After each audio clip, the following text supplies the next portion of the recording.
ada seorang kakek-kakek berangkat ke masjid untuk sholat subuh jam 3:30, beliau berangkat kira-kira jam segituan lah. Ketika berangkat jatuh pada saat itu di sebuah lubang yang kemudian ada air atau lumpurnya. Kemudian ketika jatuh kotor baju dan pakaiannya. Ketika kotor kemudian dia balik lagi ke rumah. Ketika balik lagi ke rumah dia ganti pakaiannya, kemudian dia berangkat lagi ke masjid.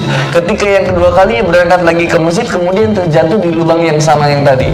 Kemudian ketika jatuh dia balik lagi ke rumah, kemudian dia ganti lagi pakaiannya, kemudian dia berangkat lagi. Ketika ketiga kalinya dia berangkat di tempat yang sama, ada seorang pemuda memegang sebuah lentera. Ketika dipegang lentera itu, pemuda itu mengatakan, "Wahai kakek, bukankah engkau mau ke masjid?" "Iya."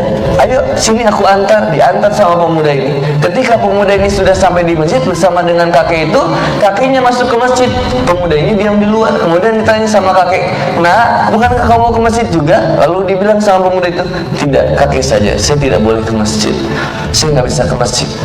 Lalu kakek ini bilang, "Kamu siapa?" "Sesungguhnya saya ifrit. Tadi saya membuat kakek terjatuh di lubang itu yang pertama kali agar kakek tidak kemudian ke masjid.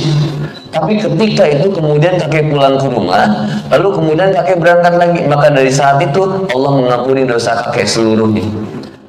Nah, ketika kedua kalinya saya membuat kakek terjatuh kembali. Ketika jatuh untuk yang kedua kalinya, kakek tetap memilih untuk balik lagi ke rumah dan kemudian berangkat lagi. Maka pada saat itu kata Allah Subhanahu wa taala, Allah sudah mengampuni dosa kakek seluruhnya dan juga dosa keluarga kakek seluruhnya.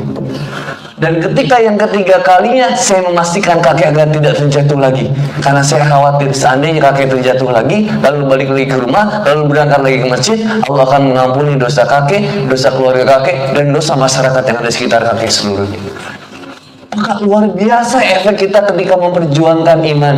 Nah, kebalikannya kalau kita maksiat mendatangkan azab.